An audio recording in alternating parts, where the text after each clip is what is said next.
Oh coucou, j'espère que vous allez bien. Ça fait un petit moment que je voulais faire cette vidéo, que je me disais il faut vraiment que je prenne le temps de la faire. Donc c'est chose faite. Je voulais vous parler de mon illustrateur chouchou. Donc pour celles qui me connaissent, vous savez déjà qui c'est. Pour celles ou ceux qui ne savent pas, c'est Kerby Rosanne. J'adore cet illustrateur, je suis vraiment fan, comme on dit. J'ai beaucoup de ses livres. Alors je les ai pas tous parce qu'il a fait beaucoup aussi de best-of. Et perso, pour ma part, je suis pas trop fan des best-of, mais en tout cas, j'ai ses livres principaux et surtout aussi le dernier. Donc je vais vous faire voir. On va faire un petit tour sur Kerby Rosanne. Donc il a un style très particulier. Je sais qu'il a commencé beaucoup en faisant des doodles. Donc, vous savez, tous ces petits personnages là qui sont tous tout bien, tout collés, quoi. Et il aime vraiment beaucoup faire ça.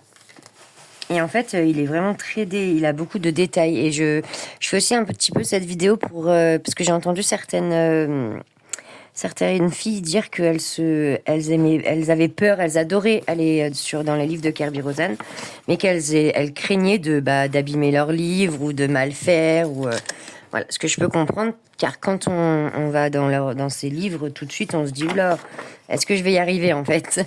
Je peux comprendre que ça fasse un petit peu peur, parce que c'est vrai quand on voit là déjà dans le Mythomorphia, donc ça c'est mon livre chouchou pour le coup. On voit la première double page, ça calme, c'est vrai. Mais voilà, pour en revenir je dis beaucoup que Kerby Rosanne, au final, même si c'est très détaillé, il aide énormément dans ses illustrations. Il nous fait un peu comme du Grayskull, sauf que c'est pas trop gris. Et je vous explique pourquoi. On va essayer de trouver une page vierge. Voilà, en fait, il va mettre tous ces ombrages, en fait, toutes les zones d'ombrage, il va nous les mettre en illustration, il va les ombrager, quoi, avec des petits traits comme ça, ou des petits... voilà, il fait comme si c'était les petites écailles. Là, par exemple, là, ça, c'est toutes des zones où on sait que ça sera des zones plus foncées, en fait. Et du coup, c'est ce qui aide beaucoup à pouvoir mettre tes zones d'ombre et de lumière dans ces illustrations. Moi, en tout cas, pour ma part, je me sers beaucoup de ça. Comme là, tu peux voir dans le dragon, je l'ai fait à la gouache. J'ai vraiment suivi, lui, ces zones. Donc après, à libre à vous d'en rajouter ou pas, hein. Mais je veux dire, c'est déjà une bonne aide. Il faut beaucoup regarder son dessin, comment il est fait en fait, et s'aider de ses dessins, ses traits de dessin en fait, tout simplement. Et c'est vraiment ce qui aide à faire tes zones de ombre et de lumière. Et c'est ce qui rend un peu cet effet à la fin waouh, quoi. Car il t'a aidé en fait à mettre toutes tes zones. Et ça, c'est vrai que c'est peut-être pas quelque chose qu'on voit tout de suite quand on ouvre justement un de ces livres. On a peur parce qu'on se dit waouh, il y a beaucoup de détails, c'est très chargé. Mais en fait, oui, c'est chargé. Il faut dire ce qui est. Il y en a, ils sont très très compliqués. Mais pas compliqués, mais très longs à faire surtout. Sur la page du dragon, là, j'ai mis une semaine à la faire. C'est vrai que ça reste assez long pour faire un colo, mais bon, moi je me dis quand mes colos, plus ils durent longtemps, plus j'en suis encore plus satisfaite à la fin, quoi. Donc voilà, donc là vous avez le Mythomorphia, donc c'est le livre que j'ai le plus avancé, et je trouve que c'est le livre le plus simple, entre guillemets, avec le Monde Fragile. Mais le Monde Fragile est un livre très réaliste, parce que c'est un livre avec les animaux. Donc c'est du réalisme. Alors que le Mythomorphia, comme son nom l'indique, la mythologie un peu, enfin voilà, ça me fait penser à tout ça. Et c'est vrai qu'on peut du coup aller un petit peu dans l'univers, dans n'importe quel univers d'ailleurs. Ça c'est vous et votre inspiration.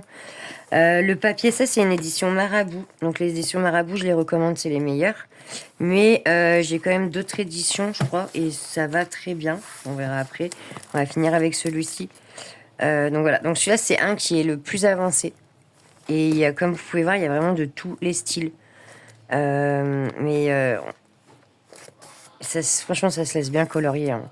Si on aime bien le hors mystère, le hors Disney, ça se laisse super bien colorier. Et je le recommande vraiment au moins d'essayer une fois de colorier un Kirby, quoi. Voilà. Donc voilà, vous allez le voir, le Mythomorphia.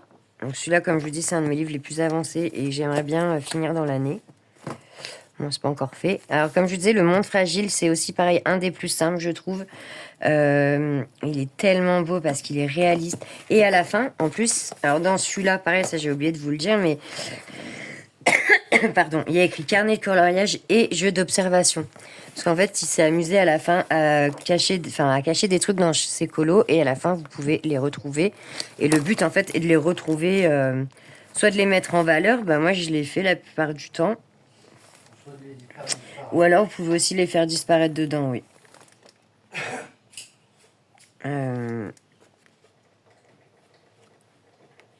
Voilà, là, il y a une croix là. Alors celui-là, je l'aime pas du tout, le gros poulet, là, il est chelou. Voilà, là, par contre, il a mis une carte. Une carte à jouer. Enfin, voilà, moi, j'y joue avec mon fils. On s'entraîne. Enfin, il aime bien aller voir, justement, trouver les, euh, les intrus, quoi. Et ça l'amuse. Donc ça, il l'a pas fait dans tous ses livres. Mais donc, dans celui-là, c'est fait. Et il y a le nom aussi, du coup, là, c'est les trois têtes, c'est le cerbère. Il y a le nom de ses illustrations. Ensuite, dans Le Monde Fragile, donc là, c'est les animaux. Alors, ce livre, c'est vraiment une pépite. Il est hyper gros, en plus. Il est quand même assez épais. Voilà, comparé aux autres, c'est le plus gros que j'ai. Voilà, bah là, ça va être pour ma part, c'est du très réaliste. Parce que bah, moi, j'aime bien les animaux, les faire comme ils sont, en vrai, en fait. J'ai du mal à sortir un peu de ma zone de confort, à les faire autrement. Alors, il faut vraiment que je continue parce que j'en ai pas fait beaucoup. Je pensais que je l'avais plus avancé. Mais voilà, à peu près pour vous faire une vue d'ensemble.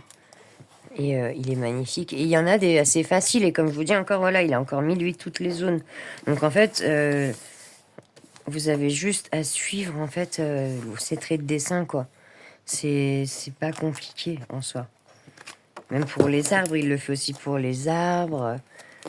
Non, franchement, je trouve que c'est quand même une bonne aide quand on commence et on craint d'aller dans du pierre-biais.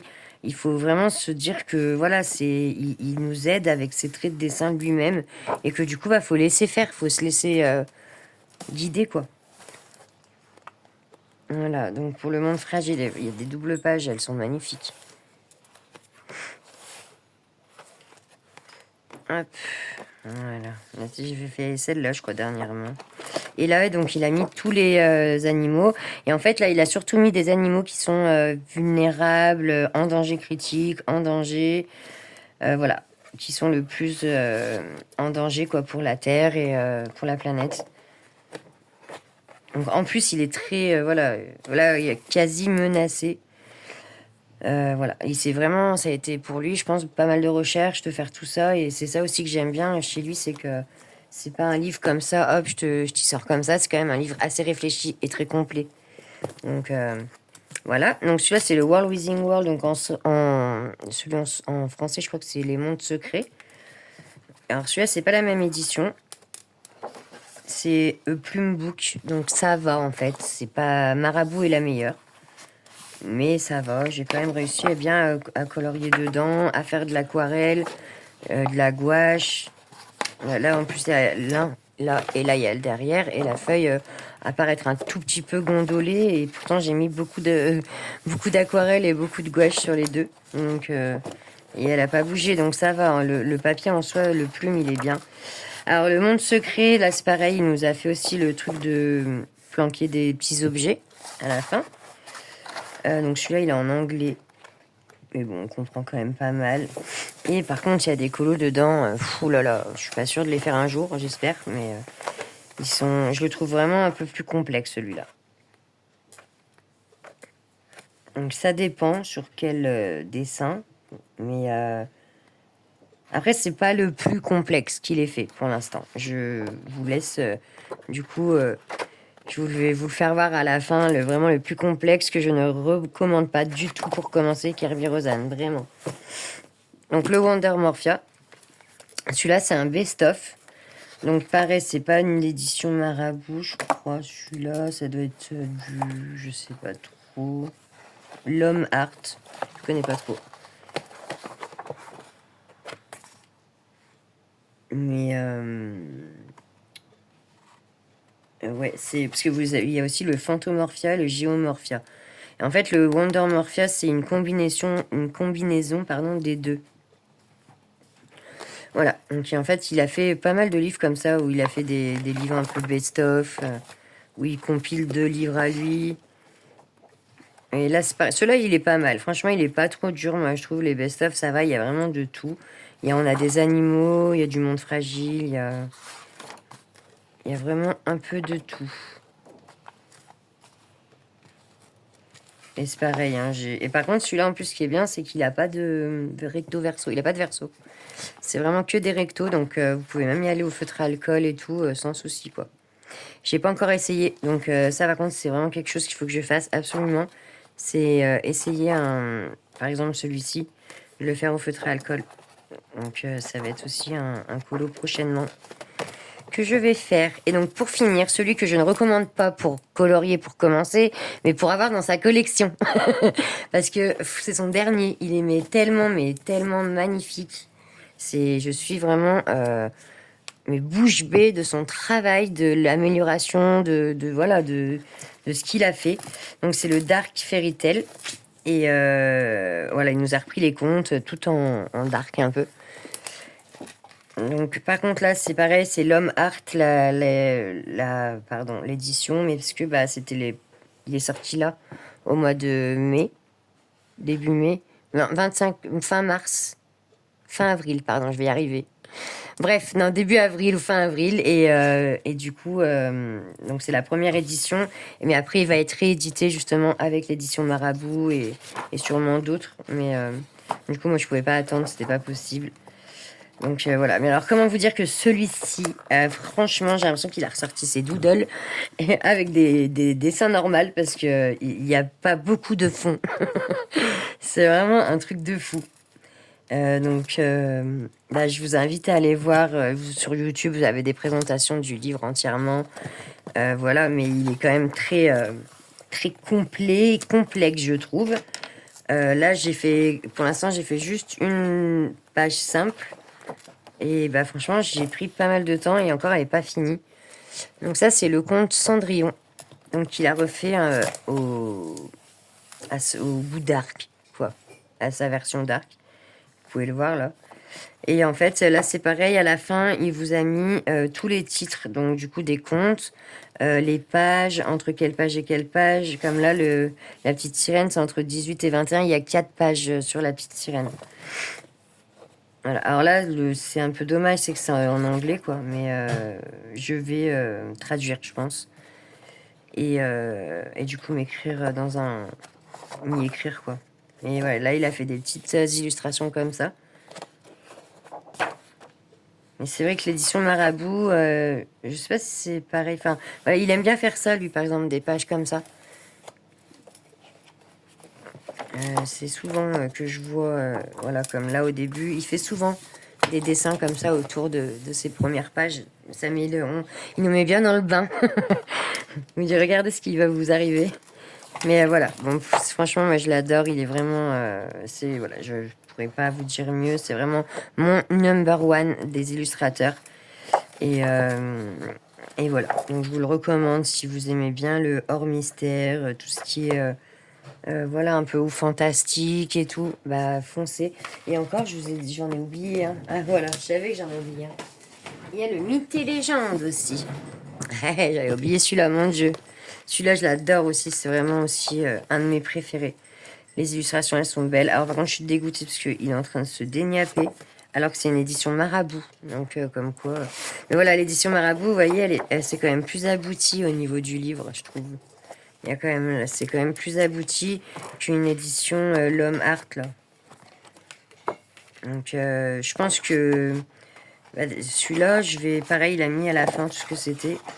Mais je pense que plus tard, je me reprendrai l'édition Marabout de celui-là, là, du Dark Fairy. Je pense. En tout cas, et j'espère que le mythe et légende ne va pas me lâcher d'ici là. Je sais pas trop quoi faire quand, dans ces cas-là, parce qu'on voit que c'est un peu, c'est relié quoi avec du fil. Donc je sais pas trop. En tout cas, si vous avez des astuces, n'hésitez pas en commentaire, je prends. Je suis preneuse. Et voilà, lui c'est un peu, bah là ça va être mythe et légende, hein, c'est porte bien son nom. Ça va être tout ce qui est un peu, voilà, légende, la mythologie aussi. Là, c'est un peu tout mélangé, mais franchement, celui-là, je l'aime beaucoup aussi. Je prends beaucoup de plaisir à aller dedans. Voilà pour la présentation de Kirby Rosanne. Et la prochaine fois, je vous ferai la présentation du coup d'un autre, d'une autre illustrateur ou illustratrice. On verra d'ici là. Et je vous fais plein de bisous. Bye bye.